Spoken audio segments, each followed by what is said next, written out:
Good afternoon, ladies and gentlemen. Thank you for being here. As you know and has been announced, we have three guest briefers today, and I will turn it over to them shortly.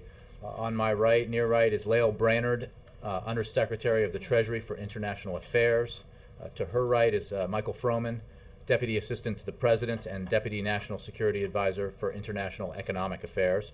And of course, you know Ben Rhodes, Deputy National Security Advisor to the President for Strategic Communications. I think Ben will probably open, and then they'll be available for your questions about the upcoming G20 summit. And I'll turn it over to Ben with that. Thank you.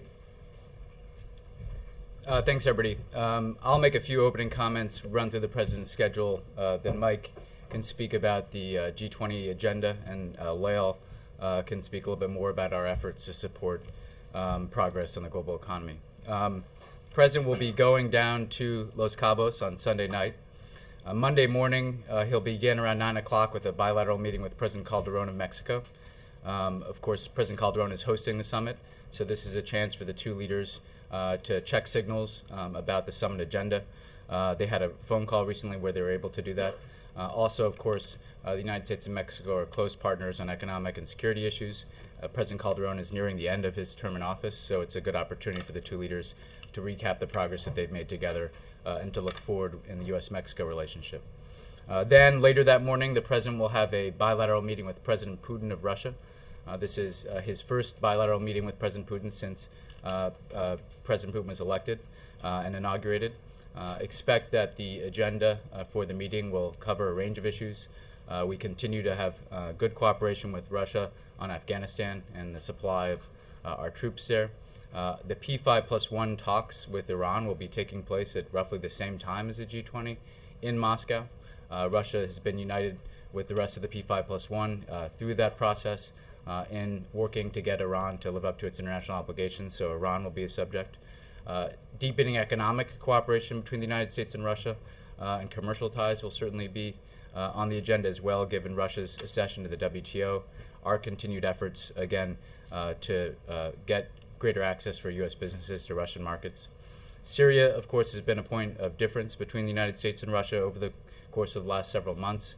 However, we've been working to see if we can move forward in a common position through the international community in support of a political transition within Syria. Obviously, the United States believes that President Assad would need to step down as a part of that transition.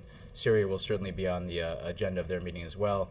Of course, when the United States and Russia get together, there'll be a broad range of other security issues that will be on the agenda. Following the Russia bilat, the President later that afternoon will move into the G20 sessions. There's an opening plenary session and a working dinner that night where the leaders will discuss the global economy. The next day, there are G20 sessions throughout the day on Tuesday.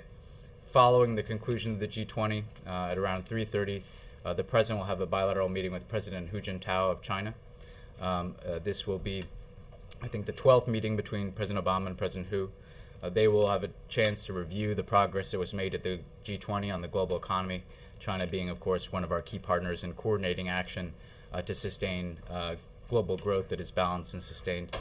They'll also discuss, I'm sure, a range of security issues, North Korea, Iran, in the context of the P5+1 talks as well. So I'm sure it'll be a broad discussion with President Hu. Following that meeting, President Obama will have a press conference, and then we will return home here to Washington late that night. Of course, in any G20, there are additional discussions that take place on the margins of the meeting, so I'm sure he'll have an opportunity to interact with a range of other leaders over the course of the 2 days. But why don't I turn it over to Mike, who can walk you through the G20 agenda in some greater detail, and then Lael, again, to speak in more detail about the global economy. Okay. Thanks, Ben. This is the sixth G20 that the President will attend. And since its foundation, the G20 has established a pretty solid track record of contributing to the efforts to avoid a global depression back in 2008-09 that would have destroyed tens of millions of jobs and businesses, putting in place a framework for strong, balanced, and sustainable growth with the goal of rebalancing demand around the world, updating the financial regulatory system around the world and reforming the international financial institutions, addressing major challenges to international development, including food security and infrastructure, and maintaining an open trading system despite or in the midst of the most serious economic crisis in 80 years. It's launched a major effort on anti-corruption and taken on critical issues around energy security, including the phasing out of inefficient fossil fuel subsidies. And it's underscored the importance throughout of growth and policies to support the maintenance and creation of decent jobs. Under the leadership of the Mexican presidency, the G20 has continued this agenda. Mexico has put an emphasis on the role green growth can play as part of the global recovery, both to create jobs and deal with the challenges of energy security and climate change. It's taken forward the G20's development agenda with a particular focus on food security and infrastructure and on financial inclusion, that is, the expansion of access to savings, credit, and insurance to a greater percentage of the world's population. There have been strong progress on anti-corruption and on inefficient fossil fuel subsidy phase-out. But these summits really have three main purposes. First, there are opportunities for leaders to engage directly with their counterparts on a whole range of issues, particularly around the global economy, but the broader agenda as well. And President Obama, as Ben has said, will certainly do that, both in his bilateral meetings and on the margins of the plenary sessions themselves. In fact, often the most important work is done outside the formal sessions of the G20. Second, there are action-forcing events which drive member governments to reach agreements on a variety of topics, and some that require the direct involvement of their leaders and some that don't. And next week, there will be announcements on progress in a number of areas, including financial regulatory reform, international financial architecture issues that Undersecretary Brainerd will talk about, but also other global issues as well. And third, there are moments when leaders come together to address the critical issues of the day. And that's where the G20, we're having the participation of the largest economies around the world at the G20 makes that the most appropriate forum to do so, because you have all the relevant leaders at the same place and at the same time. Obviously, the situation in Europe will be central in leaders' minds when they arrive in Los Cabos. It's the dominant risk to the global economy at the moment. And Europe is our largest trading partner and a key part of the global financial system, and therefore it's very important to the United States and the rest of the world as they work through their issues. As a result, the overwhelming focus of this G20 is likely to be how to promote and maintain global economic growth. Because the stakes are so high throughout this crisis, the President, Secretary Geithner, Undersecretary Brainerd, and some of us here at the White House have been in close contact with our European counterparts to discuss approaches to the crisis, to share our own experience in the United States, and to offer our support. And what the Europeans have made clear is that they believe it's in their collective responsibility to do what it takes to keep the Eurozone together. They've already taken a number of difficult decisions that have made important progress, and they have substantial resources to address their issues. But they also recognize that there is still work to be done. Reaching agreement among the 17 or 27 countries on difficult economic issues is, as Chancellor Merkel said yesterday in a speech, a Herculean task. At Los Cabos, the G20 looks forward to hearing more from the European leaders on the progress of their efforts to stabilize their banking system and promote growth, and to hear what their vision is for taking this effort forward toward fiscal and financial union. That being said, Los Cabos will not be the final word on the Eurozone. That is a continuing conversation with some important milestones, including a meeting of all EU leaders coming up in Brussels at the end of the month. For our part, the United States will continue to provide leadership, global leadership, in terms of strengthening the global recovery. President Obama is intensely focused on creating jobs, and that's why he's put forward proposals to cut taxes for small businesses hiring, to help families refinance their homes, to invest in infrastructure, and to put teachers, firefighters, and police officers back to work. He's also proposed a framework to put our medium-term public finances on stronger, more sustainable footing as well. That's why the jobs plan he put forward in September was paired with a $4 trillion long-term deficit reduction plan. The President's approach of spurring job creation and growth in the near term and meaningful deficit reduction in the medium term represents the best policy to protect the U.S. economy and to do our part as the world's largest and most important economy to maintain the global recovery.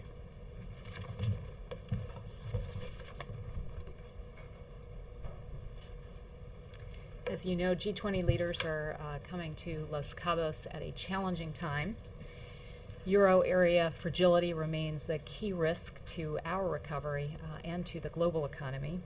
Europe is our largest export market, so weaker demand in Europe means weaker job growth here at home European banks are interconnected with financial markets around the world, so volatility in Europe may undermine sentiment here at home. For that reason, Europe will be at the center of discussions in Mexico. Los Cabos provides a timely opportunity for European leaders to update on their progress and to serve as a catalyst for future action looking ahead to their council meeting at the end of June.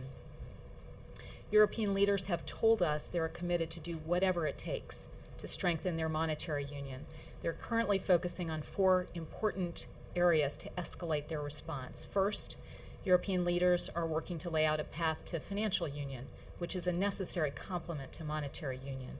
A more centralized framework for supervision and resolution will permit greater risk sharing on bank capital and deposit insurance, which are critical for confidence. As our experience here with the FDIC has shown, these elements are critical threads in the financial sector safety net. Spain's commitment to recapitalize its banks is a key step on this path, and further clarity will be important in the days ahead. Second, Euro area authorities continue to make their financial backstops more effective and more credible in the face of market pressures. Spain and Italy are undertaking difficult, important long-term reforms, and it will be important that they continue to borrow at affordable rates as they undertake those reforms. Third, there's a growing recognition among European leaders of the importance of supporting growth in the face of a weaker outlook. This includes support for investments in infrastructure, as well as recalibration of fiscal consolidation paths to take into account cyclical conditions. And finally, European leaders face a challenging situation in Greece. It's a very complex political situation, and the Greek people face difficult decisions. It's in everyone's interest for Greece to remain in the euro while respecting its commitments, and for European partners to work together to put the Greek economy on a sustainable path. Beyond the events in Europe, growth in many key emerging markets is also flagging. Many of these countries, such as China, have the fiscal and monetary capacity to take actions to spur domestic demand and to help support global growth. The G20 will look to maintain momentum on rebalancing demand, which is critical to stronger overall growth. And key, of course, to achieving this, among other things, is for China and other surplus emerging market economies to take fiscal and other measures to support domestic consumption, as well as allowing exchange rates to reflect market forces. Leaders will be able to point to significant progress on global financial reform in Los Cabos. We, of course, continue to lead on this area with implementation of the Dodd-Frank Act, and we're going to see continued movement from all our G20 partners on implementation in key areas such as over-the-counter derivatives and cross-border bank resolution. And, of course, the President will make clear that his top priority here at home remains boosting growth and getting Americans back to work. In short, the focus of Los Cabos will be supporting growth and ensuring our European partners are escalating their response to reinforce financial stability, recognizing the stakes are high for all of us. Great. With that, we'd be happy to take your questions. Mike, Lyle, does Well, let me start here with Ann in front. Yeah. Can you just sort of bottom line this for us, since the President doesn't have the ability to really get Europe to do any of the worthy things you've outlined? What's a good outcome from the G20 from your perspective? What do the United States really actually want to get out of it? The President has understood from day one how important the stakes are for the world and for us here at home. And he's been deeply engaged, and as was said earlier, Secretary Geithner has been deeply engaged, and a whole host of officials across the administration have continued to work very closely with European partners.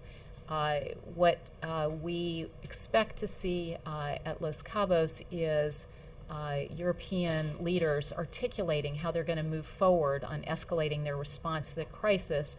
Of course, a catalyst for action looking forward to their meeting later this month. And the actions that we're looking forward to hearing more about and that he has been talking to European leaders about are areas like moving forward on banking union.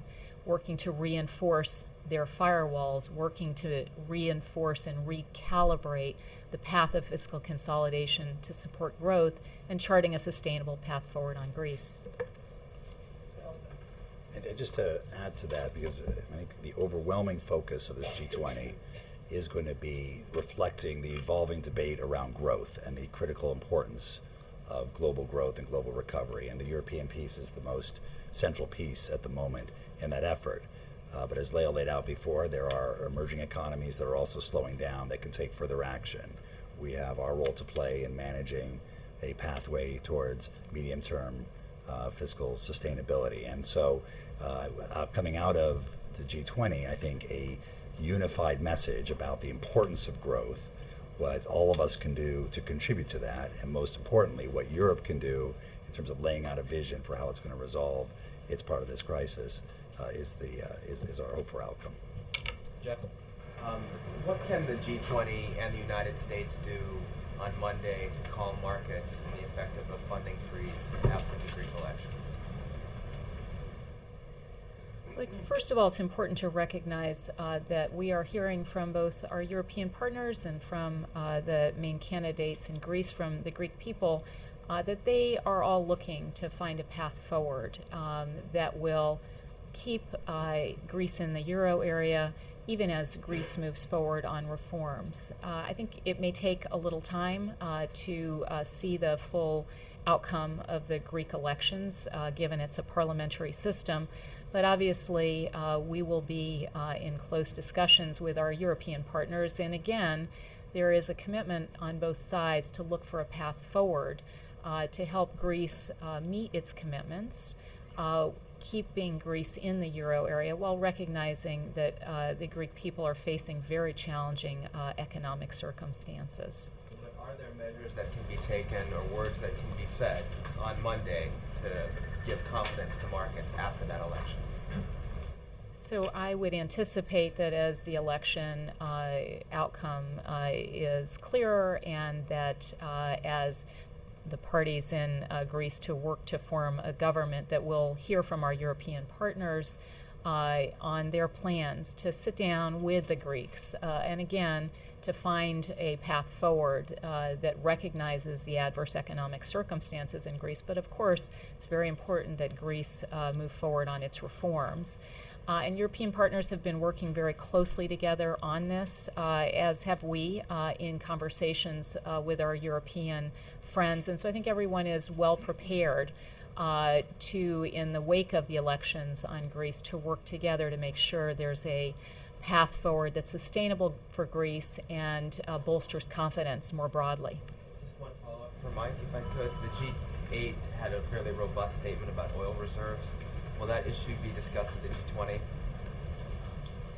I think as part of a discussion of the global economy, obviously energy issues will fit into that, and it tends to be part of the broader discussion. We don't expect it to be a major focus of the discussion there at the moment, but we do, I'm sure it'll be part of the overall economic discussion. Ben, can I ask you about the president's bilat with Russian President Putin?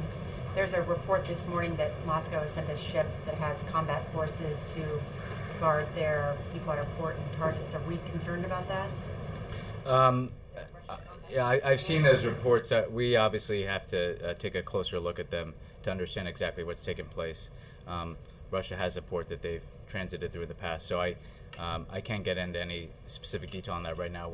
I have to run down that report and have a fuller understanding of what exactly is taking place. Juliana? You mentioned that German Chancellor Angela Merkel yesterday called the crisis Herculean, and I'm wondering if you could comment on some of the other things that she said in that speech, essentially saying that she opposes easy solutions that risk backfiring, and that Germany's power is not infinite, and so its responsibility is to deploy our strength credibly so we can be of full use to Europe. How did you interpret the message that she was sending yesterday? I think we've seen a number of statements from European leaders, and again, we expect to hear more of this in Los Cabos, showing that they are fundamentally committed to evolving the euro area in a way that makes the monetary union much stronger by virtue of having more banking union, more fiscal union, more political union. Obviously, these are steps that will take some time. But what we, I think, recognize is that no one country is going to be able to undertake that on their own, and that the Euro area countries are going to work together to find a path on banking union, for instance, that involves risk sharing across the Euro area and backstops the banking system across the Euro area with centralized supervision and regulation. And you have to put this in the context that Europe has already taken really quite remarkable steps. I mean, we forget that when they started with this crisis, they really had no firewall at all, and they've moved together to put in place very substantial resources to protect the economies in Europe and to ensure that sovereigns continue to have access to financing. The ECB has taken very important actions to inject liquidity into the banking system. And so what we're seeing is a continued willingness on the part of European leaders to take those actions. And again, we're going to look forward to hearing from them, and the President is deeply engaged in encouraging them to lay out the next steps in the escalation of their response. Carol? I have two questions. One, can either or both of you comment on the action that the UK took yesterday, and then has the U.S. prepared a contingency plan in the event that there is some negative global market reaction on Monday? And for Ben, on the meeting with Putin and Syria, do you guys consider the standoff with Russia over Syria as marking the death of reset with Russia? I'll take the second one first. I'd say a couple things. First of all, the reset with Russia was based on the belief that we could cooperate with them on areas of common interest, understanding that we'd still have some differences. And I think we continue to see very positive results from that reset policy. We supply our troops in Afghanistan significantly through the Northern Distribution Network that passes through Russia. So Russian cooperation in Afghanistan is essential to, again, supplying our troops. We've worked with Russia on the Iran issue, and they've joined us in UN Security Council Resolution 1929, which is the foundation of all the sanctions that we have then moved on to put in place on the Iranian government. Russia has been with us in the P5+1 talks, for instance, in sending a clear message to Iran that they need to live up to their international obligations, and is in fact hosting the next round of those talks in Moscow. On nuclear issues, our efforts to lock down nuclear materials around the world depend in large part on effective cooperation between the United States and Russia and other countries. Again, our dialogue with the Russians in the New START Treaty allows us to have a verifiable mechanism for reducing our deployed nuclear missiles and launchers. So in other words, we're able to work with the Russians and cooperate on a set of issues, even though we have differences. And it's our view that just because you have differences on certain issues doesn't mean that you want to throw aside the very substantial cooperation that we're getting with the Russians, again, on issues from Afghanistan to Iran to nuclear security. However, we have had a very substantial difference with Russia on the issue of Syria. And essentially, our view for some time now has been that Bashar al-Assad has no legitimacy to lead that country anymore. He's lost that legitimacy by the actions he's taken, the violence he's committed against his own people, and therefore he needs to step down from power. That's been the U.S. view for some time now, as well as many other countries around the world, because we believe that's what the Syrian people have indicated that they want. So we've worked through the UN Security Council to try to take action, to put pressure on the Assad regime, to send a clear message that there needed to be change within Syria. The Russian government did not support those efforts and blocked 2 resolutions at the UN Security Council. However, they have, again, been a part of the Annan Plan that puts forward a roadmap that could allow for an end to the violence in Syria and a political transition. However, it's our assessment that the Syrian government has not met its commitments, any of its commitments, under the Annan Plan. And therefore, what we need to do to preserve the credibility of that effort is to lift up the political transition and say this has to be about more than simply getting monitors into the country. This has to be about holding the government to account for its actions and also showing the Syrian people that there's going to be a political transition that gets underway that involves real change in the country. And we have held up, for instance, the model of Yemen, where you had a leader step down from power in an orderly fashion, and then a roadmap towards elections. And we've been working to get the Russians come in line with, frankly, the broad international community. This is not just an issue between the United States and Russia. It's really an issue between the international community, on the one hand, that it's expressing support for a real transition in Syria, and the Syrian government, which has, of course, resisted those steps.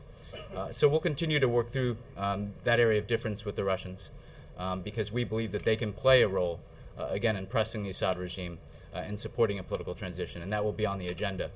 And even as we do that with Russia, we have the Friends of Syria group, where we are working with like-minded nations, European partners, Arab partners, Turkey, to put pressure on the Assad regime to impose sanctions and to support a transition and support the Syrian opposition. We'll continue to do that. And if there is not progress made, we've been clear that we can, again, continue to have discussions at the UN and the Security Council about what additional steps need to be taken. So we'll continue with the progress that's been made on the reset. And what we've shown is we can have strong differences. We can articulate those differences, but it need not derail cooperation in other areas. On the other question, let me just turn over to Layla.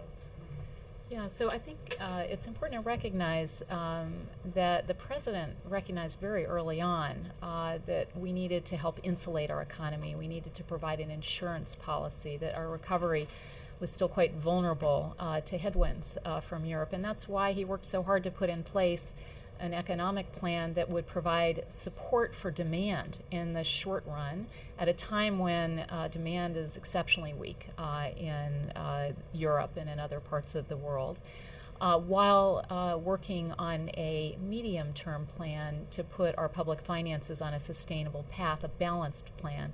It's why early on, you'll recall, he undertook a stress test that ensured that our capital in our banking system was greatly increased, so that our banking system today is much better prepared for any kind of shocks that it may encounter. That's why he pushed so hard for Dodd-Frank, which both strengthens the supervision and regulation of our financial system, but also ensures that our regulators and supervisors have the tools they need to ensure the resilience of the banking system. So early on, he put out an approach that really does bolster demand, bolster growth, bolster job creation. And we're seeing other countries now coming around and also recognizing they need to do more to ensure their economies from these risks. Steve? Going back to Russia, you guys have said that the reset wasn't based on personalities, but was based on issues.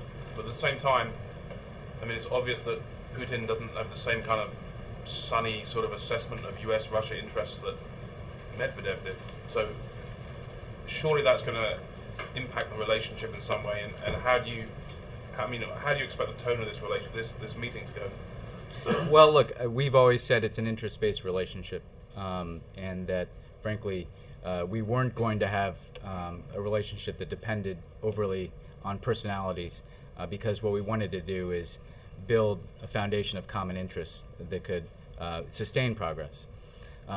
President Medvedev did have a very good and close personal rapport with President Obama that continues, and that was certainly the case at the G8. I'd say a couple of things, though. First of all, we don't attribute the progress that's been made over the course of the last several years just to that personal rapport. It's a lot of hard technical work that was done in many respects to get the New START Treaty done or to get the Northern Distribution Network set up. Secondly, Prime Minister Putin, as Prime Minister, was certainly an influential figure within Russia during the time of the reset. So given his influence within the Russia and its system, even as President Medvedev was, of course, the leader of the government, our assessment is that Prime Minister Putin was supportive of the reset as it unfolded over the course of the last several years.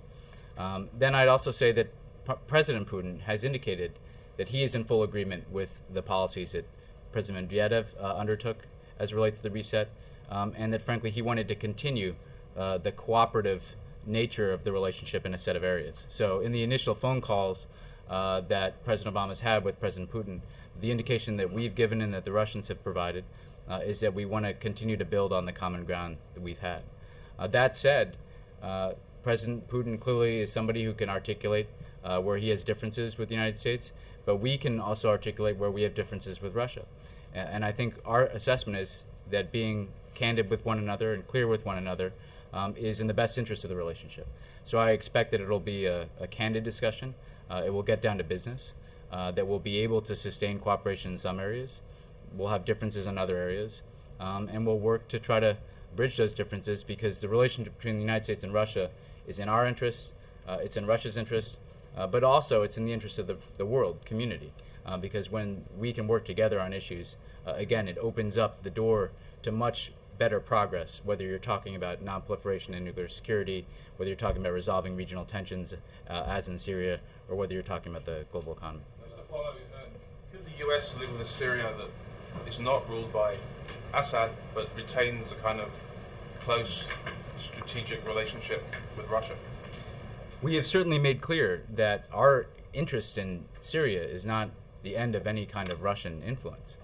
Our interest in Syria is an end to the violence that's being committed against the Syrian people, and a government that reflects the will of the Syrian people. We think that it's absolutely necessary for that to happen, to see Bashar al-Assad leave power. That's the one point that we've made, and that there then must be a process that, again, is responsive to the democratic will of the people. But again, if Syria continues to have a relationship with Russia, if Russia continues to have, again, a close relationship with the future government of Syria, that would be in the natural decision-making of two sovereign nations. And it's not our goal in Syria to eliminate Russian influence. Our goal in Syria, again, is to stop the violence and to start a transition and have a government that is reflective of the democratic will of the people of that country. Mike, isn't the global and the U.S. economy basically at the hands of Germany at this point? The U.S. really has no leverage to use at the G20 other than peer pressure. I mean, does it have any leverage at all? Say, use of IMF resources, new IMF resources? The president and his economic team have been working very closely with their European partners. We obviously bring a lot to the table in terms of our own experiences and the tools and approaches we have used in our own financial crisis, which has put our economy on a much stronger path today than it was on when we first came into office. And of course, we've seen European crisis response evolving in directions that reflect that. But of course, it's going to be important for European leaders to set out their broader path to greater banking union. Again, it's very important to see risk sharing, backstopping of the banking system to greater fiscal union. And so in the days ahead, that is really where our focus will be. By the same token, the president has been working very hard here at home. At the end of the day, that is what matters most for jobs and growth here at home. And we are seeing some progress on that front, although we need to see much stronger action domestically to bolster job growth in the months ahead. And again, in part to make sure that our economy is more resilient to any kind of shock that could emanate from abroad. Go ahead.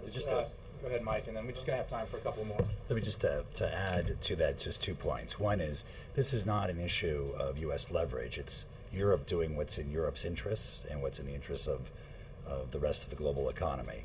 But let me also just underscore, this isn't a meeting where we expect Europeans to make decisions about Europe. You'll have 4 out of 17 Eurozone members there. You'll have 5 out of 27 European Union members there, plus, of course, President Van Rompuy and President Barroso. So this is an opportunity, and we'll be encouraging them to take this opportunity to lay out a vision of where they want to take Europe and the Eurozone going forward and how they want to address these issues.